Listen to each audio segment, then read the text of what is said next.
Welcome. This is where we pause, a place to slow down, to notice what is already here, and to listen beneath the surface of everyday life. This is not a podcast about fixing yourself, reaching conclusions, or becoming someone else. It's a space to reflect, to question gently, and to explore the inner experience behind the outer world.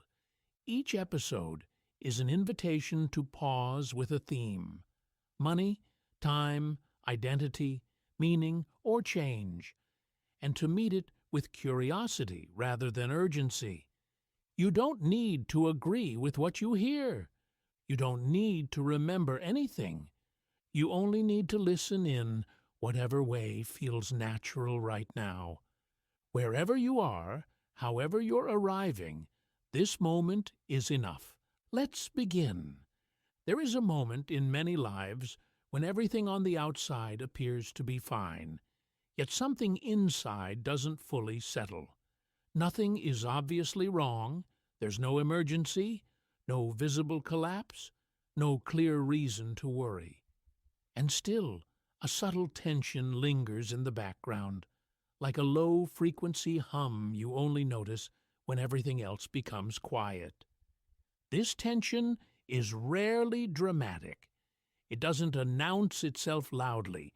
It tends to show up in small ways, in comparison, in the quiet discomfort of scrolling and noticing what others seem to have achieved, in the sense that time is moving faster than expected and stability feels just a little out of reach, in the feeling that life should feel more secure by now.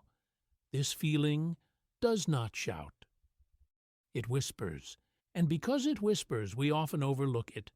We explain it away. We keep moving. We assume it will resolve itself once the next goal is reached, once the next milestone is secured, once something external finally clicks into place.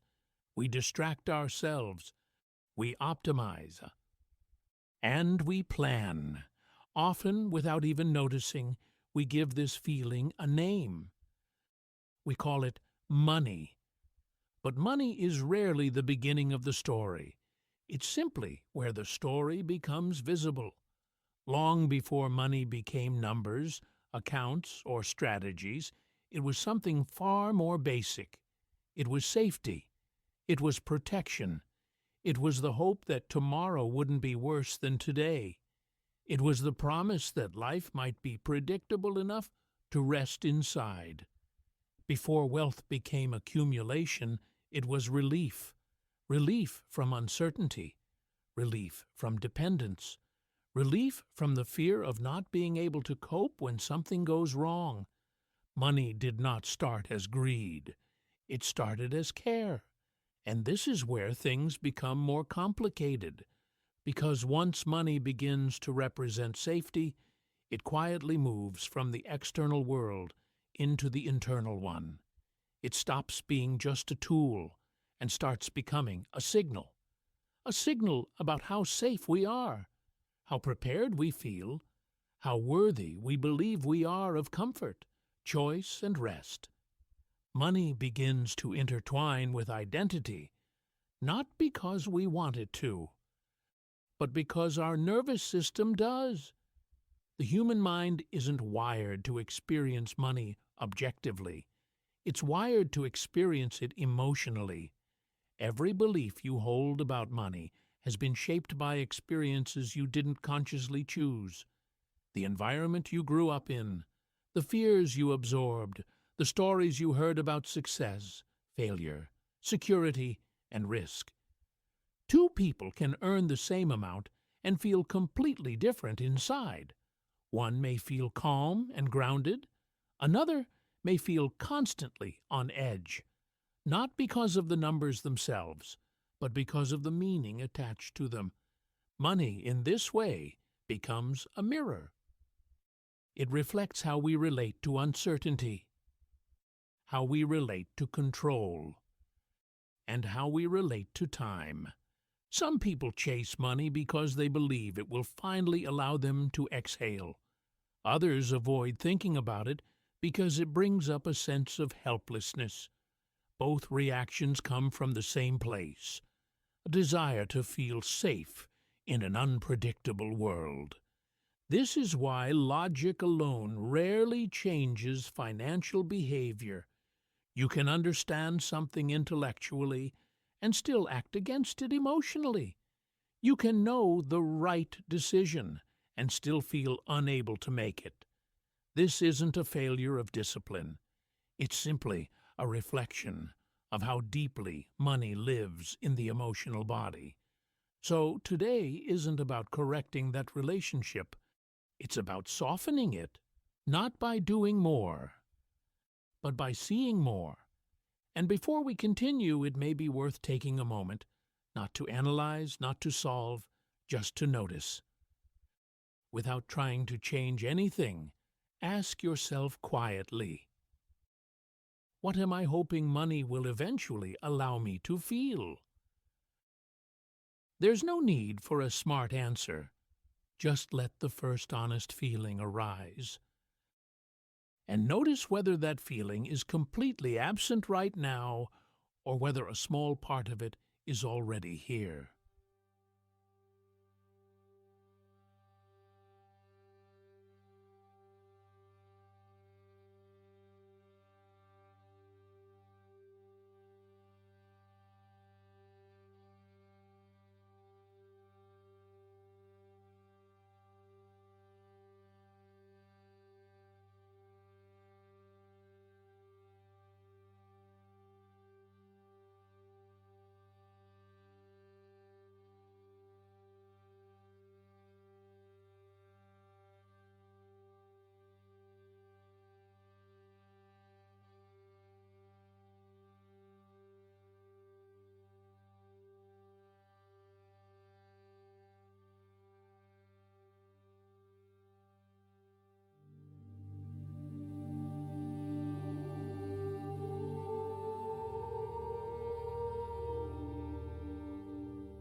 Thank you for giving yourself that space.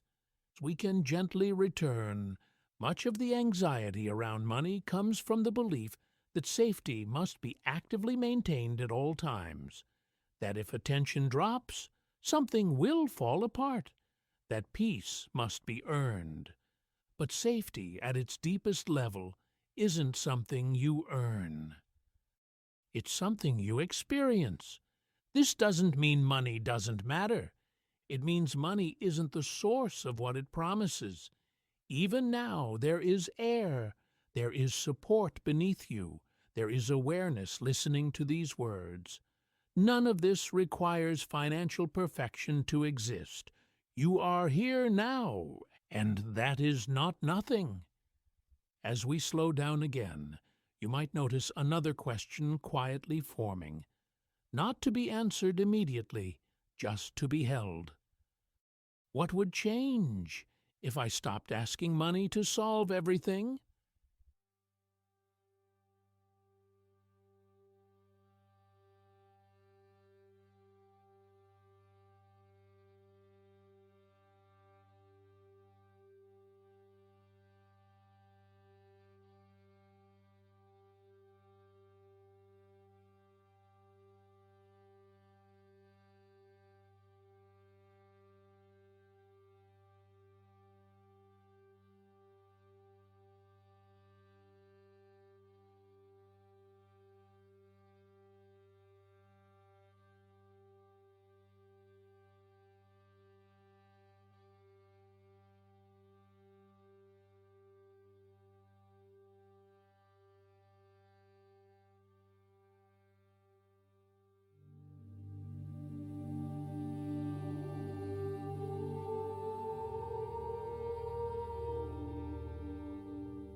Thank you for staying with that. As this episode comes to a close, there's nothing you need to take with you, no insight to hold on to, no action to perform, no conclusion to reach. If something resonated, let it stay lightly. If nothing did, that's also fine. This space isn't about accumulation, it's about noticing. You can return to your day without changing its pace. carrying this pause with you or leaving it here. This is where we pause